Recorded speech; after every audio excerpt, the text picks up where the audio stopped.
Fala, meus queridos, como é que vocês estão? Tudo bem? Tudo tranquilo por aí? Tô eu aqui, Rubãozinho, canal Química Linda, para mais uma aulinha de química suave, tranquilo e sossegada. E hoje eu tô empolgadão, cheio de gás, porque nós vamos falar de estudo dos gases. Bora lá!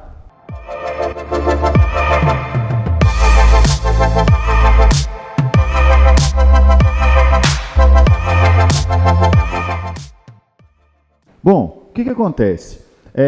Nós já havíamos discutido na primeira parte do estudo dos gases a questão das transformações gasosas, lembra? Isotérmica, isobárica, isovolumétrica e também a questão da equação geral dos gases, que é o meio através do qual nós vamos calcular tudo que envolve essa primeira parte do estudo dos gases, sejam transformações de algum tipo, né, isotérmica, isobárica, isovolumétrica, ou uma transformação onde todas as grandezas estão variando ao mesmo tempo. Agora, nesse segundo vídeo, nós vamos falar sobre a equação de Clapeyron e a sua variável. Beleza? Ah, peraí, você não lembra? Não lembra da primeira parte? Relaxa, aqui ó. Fique esperto, vai aparecer aqui em cima um link para você ir lá acessar e direto na aula de estudo dos gases, primeira parte. Beleza? Então, preparados? Bora lá. O que acontece? O que é a equação de Clapeyron? É a boa e velha equação do PV-NRT. Todo mundo lembra disso, né? Por você nunca rezei tanto, né? Vai dizer que você nunca lembrou dessa manhãzinha, ou nunca ouviu falar nessa manhãzinha, ou professor velhaco não recusa trabalho, né?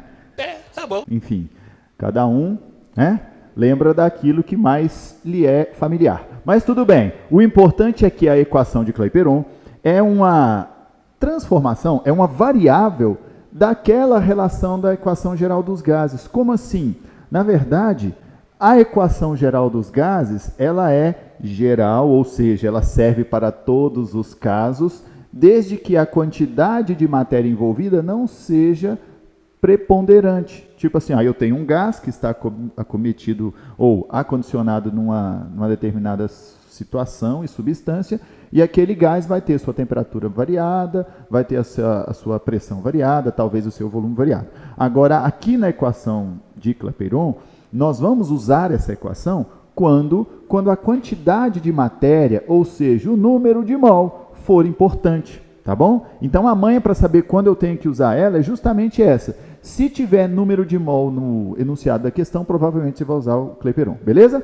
Ó, pressão vezes volume é igual ao número de mol vezes a constante universal dos gases vezes a temperatura. E pelo amor de Deus, é muito simples, é substituir na fórmula, né? Mas a gente acaba errando muito. Por quê? Porque não presta atenção nas unidades. Então, não vacila, presta atenção nessas unidades, tá certo?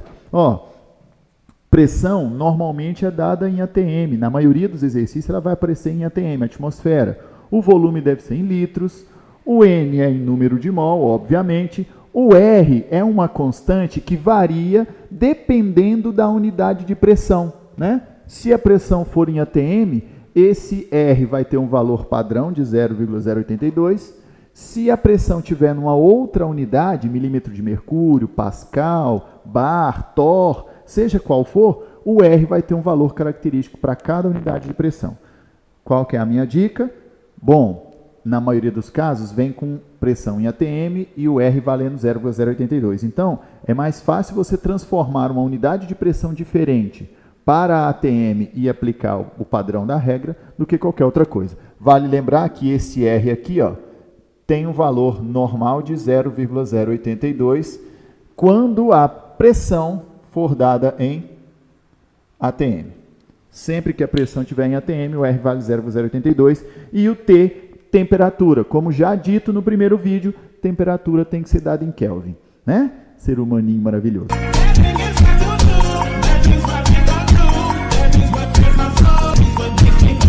Ótimo. Daí é só aplicação. Olha o exemplo que eu coloquei aqui, ó. Qual a pressão interna de um cilindro de 10 litros contendo 2 mols de um gás a uma temperatura de menos 23 graus Celsius? Então, calma lá. Vamos por partes.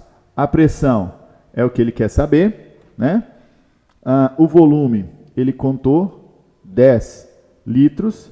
O número de mol, ele também contou 2. E a temperatura, ele disse que é de menos 23 graus Celsius. Beleza, todos os dados que ele me ofereceu estão ali. Essa temperatura em graus Celsius eu não posso usar nunca, jamais. Se eu usar a temperatura em graus Celsius, vai dar tudo errado. O corretor sequer precisa ter trabalho de olhar a sua questão. Ele viu que você usou temperatura em Kelvin, em Celsius, já te deu errado logo de cara. Mas você não vai fazer isso, porque você está aqui junto com a química linda. Então você sabe que não pode. O que você vai fazer? Transformar. Como é que eu transformo temperatura em Celsius para temperatura em Kelvin? Nós já discutimos lá na primeira parte do vídeo, na primeira parte do estudo dos gases. É simplesmente somar 273, o que significa que a temperatura vai ser de 250 Kelvin, certo? Uma temperaturazinha de 250 Kelvin, porque menos 23 mais 273 vai dar 250, beleza? Bom, dito isso, o que a gente faz? Professor Velhaco não recusa trabalho, é a nossa fórmula, né? Pressão é justamente o que eu quero descobrir. O volume, o exercício me contou, é um volume de 10 litros, que vai ser igual a número de mol, o exercício disse que era 2. O R, o exercício, nesse caso aqui, o exemplo, eu não coloquei o dado de R, mas como eu calculo a pressão em ATM, o R vai ser 0,082. E esse é um ponto legal para a gente falar sobre isso. Os exercícios de gases, normalmente, oferecem para você esse valor do R, tá? Coloca lá no finalzinho, dado R igual a 0,082, ATM vezes litro por mol vezes Kelvin, tá? Ele vai te oferecer. E a temperatura que nós acabamos de determinar vale 250. Beleza, então, ó, nós temos aqui que 10P vai ser igual a 0,082 vezes 250 vai dar 20,5, tá? Então, isso daqui, ó, esse vezes esse, vai dar 20,5 vezes 2, 41. Logo, a minha pressão vai ser 41 dividido por 10. E aí, ó, que maravilha, cadê o vermelhinho? Isso significa que a minha pressão vale 4,1 ATM. Beleza? Simples assim. Pronto, resultado encontrado, fim de exercício, é só marcar a alternativa certa e ser feliz sem limites. Tá bem? Certinho? Basicamente é isso. Aí você me pergunta assim, mas como é que eu posso fazer isso ficar difícil, hein? Bom, nesse exercício básico de aplicação do PVNRT, não tem muita variação, não. O que pode acontecer? A questão, ao invés de oferecer para você o número de mol, 2 mols, ele poderia oferecer a massa do gás. Ele poderia falar assim, 100 gramas de um gás CH4. E aí você calcular o número de mol, tá? Só lembrando, ó, vou colocar aqui, só para a gente lembrar, pequenininho, porque é absurdamente fácil, ó. Como é que nós calculamos o número de mol mesmo? Número de mol N vai ser a massa dividido pela massa molar. Então, se o exercício por acaso te dá a massa ao invés do número de mol de gás, você faz essa formulazinha aqui, ou uma regra de 3, do jeito que você preferir, né? Porque regra de 3 serve para um monte de coisa, e você acha o valor do N antes de aplicar na fórmula. Ou, simplesmente, você pode, aliás, muitas literaturas mostram isso, ao invés de colocar o N na fórmula, você pode colocar M sobre MM, que é o valor dele, né? Da mesma forma, serve do mesmo jeito.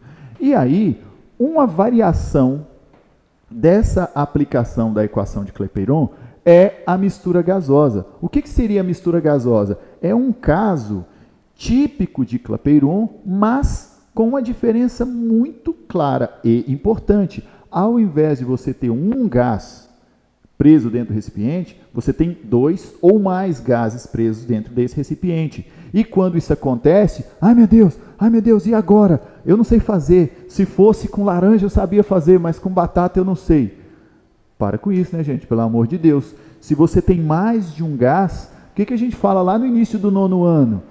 Que entre as propriedades da matéria, o gás tem uma propriedade de ocupar todo o espaço disponível para eles. E eles se misturam totalmente. Ou seja, esses gases todos vão exercer pressões sobre as paredes desse recipiente que são proporcionais às suas quantidades. Então, para saber a pressão total, o que eu tenho que fazer? Simplesmente somar os mols de todos os gases lá dentro, certo? Então, sempre que houver um exercício com uma mistura de gases, o que eu vou fazer? Na hora de calcular, na hora de resolver, aplicar a fórmula e resolver o exercício, eu vou lembrar que o número de mol que eu vou usar aqui é a soma dos números de mol de todos os gases da mistura. Se for uma mistura de 2 gases A e B, o número de mol total vai ser o número de mol do A mais o número de mol do B. Se for uma mistura que tem os gases A, B, C, D e E, o número de mol total vai ser a soma dos mols de todos eles, do A, do B, do C, do D e do E, certo? Entendeu, velho? Soma os mols de todos os gases da mistura para que você possa calcular a pressão total ou algo referente a essa totalidade. Mas, às vezes, o exercício pode ser mais específico e pedir a chamada pressão parcial. Pressão parcial seria a pressão exercida por um dos gases da mistura ou por uma parte dessa mistura, certo? Sempre que o exercício pedir para a gente calcular pressões parciais, ao invés de você usar o número de mol de todo mundo, você vai usar o número de mol referente só àquele que o exercício te pediu, certo? Eu quero calcular só a pressão parcial do A. Então, esquece o número de mol do B e usa só o A. O número de mol do A vai gerar a pressão parcial do A. Tranquilo? Muito simples. Só tem esse adendo. É uma coisinha a mais que você vai observar antes de fazer o exercício. Partindo para o exercício, olha aqui que beleza. Procedimento padrão, né? Calcule a pressão interna de um cilindro de 5 litros. Então, volume igual a 5 litros. A 27 graus, então a temperatura é de 27 graus Celsius. Se é graus Celsius, automaticamente eu preciso passar para Kelvin. Então, já vai ficando atento nisso aí. O N, aqui ó, eu tenho 3 mols de O2 e tenho 7 mols de N2. Então, na verdade, eu tenho um N que vale 3 mais 7. Certo? Um N que vale 3 mais 7. Vamos adequar isso daqui? 27 graus Celsius, passando para Kelvin, ficaria o quê? 27 mais 273, 300 Kelvin, certo? E aqui, o número de mol, 3 mais 7, 10 mol. Ótimo? Tranquilo? Belezinha, né? Agora sim, vamos nós mais uma vez. Por você, nunca rezei tanto. E agora é só substituir na nossa formulazinha maravilhosa. Bom, qual é a pressão? A pressão é o que eu quero saber. P. Qual é o volume? O volume está aqui, ó, 5 litros. Igual a... Qual vai ser o número de mol, então? Ele quer pressão interna do cilindro. Se ele quer pressão interna do cilindro, você concorda comigo que é a pressão total? Pressão total. Então, pressão interna do cilindro vai ser aquela exercida pelo número de mol total, ou seja, 10, vezes o R, que é 0,082, porque eu calculo pressão em atm, e a temperatura está aqui, ó, 300 Kelvin. 300 Kelvin. Então, ó, 5P vai ser igual a... Esse cálculozinho aqui, ó, 0,082 vezes 300, dá 24,6, né? Isso aí a gente repete toda hora, porque boa parte dos exercícios vão trazer uma temperatura de 27 graus Celsius. Então, isso aí você vai até lembrar, sem fazer a conta, igual eu. 24,6. Como são 10 mols, 10 vezes 24,6, 246. Então, a nossa pressão vai ser 246 dividido por 5. Muito bem. A minha pressão final, então, vai ser... Quanto que dá 246 dividido por 5? Eu tenho aqui, ó, 49,2. 49,2 atm. Viram? Tão fácil que a gente faz a continha de cabeça, né? Aqui, ó. É verdade, deu aquilo ali. De cabeça. Tranquilo? 49,2 atm. Baita pressão, né? Pressão zona. Parecendo a gente na hora do Enem, né? Não. Sem pressão na hora do Enem, tá? Relaxa, suave, tranquilo. Beleza? Muito simples. É só aplicar exercício para a gente poder habituar-se com esse tipo de coisa. Quando você vai nas teorias mais profundas, elas vão trazer lá lei de Dalton, lei de Agamatz, não sei o quê, mas não precisa se preocupar. Proporções, não precisa se preocupar. Basta você lembrar que, se você tiver uma mistura de gases, a pressão total vai ser gerada pela soma dos mols de todos os gases. Tranquilo? E, se você quiser a pressão parcial de um deles só, ou você faz o cálculo para um só, para aquele que você deseja, ou então você observa a proporção. Como assim? Aqui tem 2 gases, né, nesse exemplo aqui.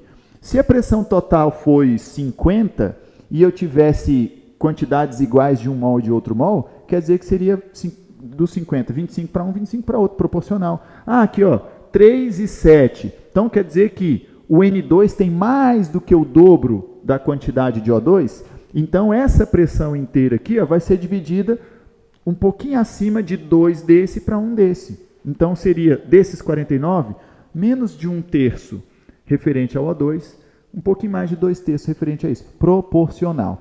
Eu não sou muito bom com esse negócio de proporção, não consigo enxergar esse trem de cara. Não tem problema. Faz a fórmula, certo? Para aquele que você quer descobrir. Não, proporção é suave, porque matemática é de boa. Eu acompanho lá o canal do meu amigo Thiago Gostoso e eu vejo que matemática é super tranquilo, não tem mais problema com matemática. Beleza, então faz a proporção, você já pode tirar direto sem sequer fazer o cálculo. Beleza? Por falar em cálculo, vou dar uma chegadinha para o lado de lá, fazer uns exercícios a mais, só para a gente ver algumas aplicações adicionais para isso daqui. Beleza? Então, bora lá! Cheguei. Pronto. Aqui, ó, 2 exercíciozinhos só para a gente aplicar esses conceitos que a gente acabou de discutir sobre a equação de Clapeyron. De boa, suave, muito tranquilo. Ó. O número 1 diz o seguinte: qual o volume de gás liberado por um extintor que contém 4,4 kg de CO2 a 27 graus e 1 atm? Claro, se o CO2 foi liberado, ele foi liberado nas condições atmosféricas. Por isso aqui, ó, 27 graus e 1 atm de pressão. Beleza? Então vamos lá. Cuidado, porque no nosso início a gente tem que ter muita atenção, tomar muito cuidado com as unidades. Primeira coisa que eu vi foi um probleminha aqui, ó. 4,4 kg de CO2. Onde é que eu vou usar esse 4,4 kg de CO2? Na verdade, isso aí é a quantidade de matéria, só porque não está expresso em mol. Eu vou simplesmente dar uma adaptada, leve adaptada. Bom, primeira coisa que eu vou fazer, deixa eu pegar aqui, ó. Lembra? 4,4 quilos é a mesma coisa que 4.400 gramas de CO2. Quando a gente vai até a tabela periódica, lá na tabela periódica eu vou encontrar a massa do carbono com 12, a do oxigênio 16. Então quer dizer que isso daqui tem 44 gramas por mol. 16 vezes 12, 32. 16 vezes 2, 32, mais 12, 44. Beleza? Tranquilão, suave. Aí, tudo que eu preciso agora é N é igual a M sobre MM, que a gente falou no início da aula. Beleza? Todo mundo lembra, né? Muito bom. Então, ó, se o N é 4.400, que era o valor de massa, dividido por 44, que é a massa de cada mol, automaticamente nós descobrimos que o número de mol de CO2 é de 100 mol. Ótimo. Caiu. Nossa senhora. Caiu mais que a bolsa no mês de março, credo.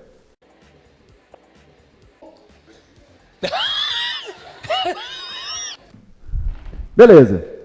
Agora que eu já sei quantos mols existem dentro desse extintor, que vai ser totalmente esvaziado, nós podemos aplicar a nossa formulazinha. Lembra? PV igual a nRT. E agora é só aplicar o que nós conhecemos. Ó, a pressão é de 1 atm, vezes o volume é exatamente o que eu quero saber. O número de mol eu acabei de calcular, são 100 mols. Como a pressão é em atm, a constante é 0,082. E, como a temperatura é de 27 graus Celsius, eu não posso esquecer de jeito nenhum que temperatura sempre tem que ser dada em Kelvin. 27 mais 273, 300 Kelvin. Eu vou repetir isso eternamente, porque se você erra um exercício de gases, porque você não transforma a sua temperatura de Celsius para Kelvin, nossa, você devia ficar muito decepcionado, porque eu fico. Demais. Se eu vejo você errando um exercício de gases, porque não transformou... Que maldade você fez comigo. Não, eu fico desanimadão. Não vai errar. Beleza.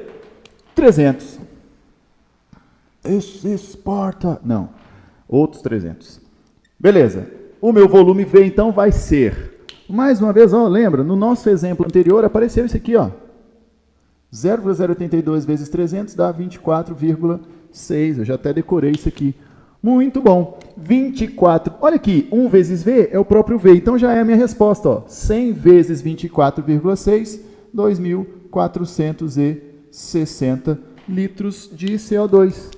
Então, se eu tenho um extintor de incêndio carregado com 4,4 kg de CO2, quando eu libero todo esse gás para a atmosfera, ele vai ocupar um volume de 2.460 litros, o que é muito. Caramba! Muita coisa. Ó, um segundo exemplo, rapidinho, a gente vai ter que fazer umas adequações aqui, porque ele foi meio malandrinho. Ó. Vai dar só trabalho, mas é de boa. Um recipiente de 2 litros, primeira coisa, ele já me contou qual é o volume do recipiente. Contém 16 gramas de O2, massa, vou ter que passar para mol, 1,5 mol de CO2 e 1,2 vezes 10 a 24 moléculas de N2. Nossa, são 3 componentes e eu vou ter que transformá-los. Ó.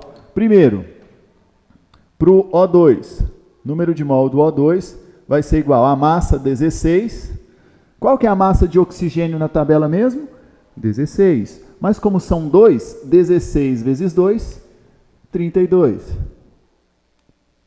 Então quer dizer que o número de mol de O2 vai ser 16 dividido por 32, 0,5 mol de O2. Beleza. Aqui... Primeira parte, descobri um dos valores. Aqui o valor do meio, o exercício já me contou, ó, que é 1,5 mol de CO2. Eu vou colocar ele aqui só para organizar minha vida, tá? 1,5 mol de CO2. E ele falou ainda em 1,2 vezes 10 a 24 moléculas de N2. E agora? Aí agora de boa. Vocês se lembram que o número de moléculas ou o número de partículas está diretamente ligado com o mol, certo? De que maneira? Muito simples. 1 mol de qualquer coisa, inclusive N2, tem sempre 6 vezes 10 a 23 molequinhas. Quantos mols eu teria em 1,2 vezes 10 a 24? Daí a gente fica esperto, né? Por que eu vou ficar esperto? Olha aqui. Aqui 23, aqui 24. Se eu mexer com essa casa aqui, eu posso fazer a potência ser a mesma, né? E cortar as duas, ó. Se eu andar com a vírgula para cá, 12 vezes 10 a 23 seria equivalente. Então, de 6 para 12, tudo o que aconteceu foi dobrar. Logo, 2 mols de N2. Certo? Eu enxerguei a possibilidade da proporção e resolvi rapidamente. Você não acompanhou, não conseguiu ver com facilidade, com muita clareza isso aqui? De boa, pega e resolve a regrinha de 3 sem problemas, tá bom? Sem problemas. O que me interessa é que o número de mol total vai ser isso, mais isso, mais isso, né? Quando o exercício vem aqui na letra A e pede a pressão total, o que nós temos que fazer primeiro é exatamente determinar que o número de mol total vai ser 0,5 mais 1,5 mais 2. Certo? Beleza. Agora, só aplicar a fórmula, né? PV, N, RT. Eu quero achar a pressão total. Então, ó, PT, NT, tá? Sem nenhum cunho político, porque esse aqui é um canal de família. Então, vamos embora. Pressão. Ai, meu Deus, pressão é o que eu quero, Então tá. A pressão total vai ser... Qual é o volume? Já marquei lá, ó. 2... Tô fazendo um negócio... Tô muito para frente aqui, ó. Vamos devagarzinho. 2 igual a... O número de mol eu acabei de descobrir aqui no total. Meio mais 1,5, 2, mais 2, 4. Vezes 0,082. Vezes a temperatura que é... 200 Kelvin. Que friozinho gostoso. A minha pressão total vai ser, então... Cadê o laranja? Tá aqui. Ó. 200 vezes 0,082 vai dar 16,4. Tá bom? 16,4. Esse 16,4 multiplicado por 4, 16,4 vezes 4, 16, 32, 65,6. E o 2 que estava multiplicando a pressão total passa para o outro lado dividido por 2. Então, a minha pressão total vai ser igual a 65,6 dividido por 2 vai dar 32,8 atm de pressão, certo? 32,8 atm de pressão. Tranquilão, né? Bacana, suave, de boa. Muito bom. A letra B, ela pede para a gente calcular a pressão parcial só do N2. Ou seja, eu sei que tem 3 gases lá dentro, mas eu quero saber qual que é a pressão exercida só pelo nitrogênio. O que a gente faz de diferente? Nada, a não ser mudar o número de mol. Aqui, ó, a pressão do N2 será o volume, aliás, multiplicado pelo volume, será o número de mol do N2 vezes o RT, do mesmo jeito. PV igual a nRT, da mesma forma. A pressão do N2 é o que eu quero achar, PN2, vezes o volume é o mesmo, porque é o mesmo recipiente, 2 litros. Mas ele não vai ocupar um espaço pequeno, porque ele é só um pedaço desses 2 litros? Não, lembra, os gases ocupam sempre o espaço total disponível para eles. Sempre. Qual é o número de mols só do N2? Do N2 nós temos 2 mols vezes 0,082 vezes a temperatura que é de 200 Kelvin. Então, pressão em N2 vai ser igual a... Vou colocar o 2 aqui, ó, só para ninguém se perder. Mesma coisa, né? 0,082 vezes 200, 16,4, só que agora vezes 2. 16,4 vezes 2, 32,8. Pressão do N2 vai ser 32,8 dividido por 2. Pressão do N2 vai ser igual a 32,8 dividido por 2, 16,4 atm. Certo? Fim de questão, fim de papo, fim de problema. Um detalhezinho aqui, ó. Se você está ligado, se você está antenado, você já... Mas isso daqui deu a metade disso daqui, não deu? Ó, 16,4, 32,8. Lá é a metade daqui. Claro que lá é a metade. Por quê? Lembra que eu falei ali no início que era proporcional? Proporcional? Então, o que acontecia aqui? O número de mol total não era 4? Se o número de mol do N2 corresponde à metade do total, a pressão gerada por ele vai ser a metade da pressão total. Certo? E isso funciona quando? Sempre. Todas as vezes. Tá bom? Tudo proporcional. Se você vai bem com proporção, pode tirar essa proporção no olho ou pela relação matemática direta, tudo bem. Se você se sente um pouquinho preocupado, não está muito familiarizado com isso, tranquilo, faz a formulazinha e vai na fé que dá tudo certo, beleza? Bom, o que nós tínhamos para falar sobre equação de Clapeyron e mistura gasosa era basicamente isso. Agora é só procurar os exercícios, praticar, para que isso flua com muita naturalidade, beleza? Ficamos por aqui, nos vemos num próximo vídeo, numa outra matéria dessa química linda, maravilhosa. E você, queria ver o quê? Gostaria de ver que matéria discutida aqui no Química Linda com o Rubãozinho? Deixa aí nos comentários a matéria que você gostaria de ver num dos próximos vídeos, beleza? Então, ficamos assim. Não se esquece de se inscrever no canal, de ativar o sininho. Se achou o vídeo legal, se te ajudou, dá aquele like, porque isso ajuda a gente bastante. E no mais, eu espero vocês na próxima aula da Química Linda. Um abraço, beijo, fui!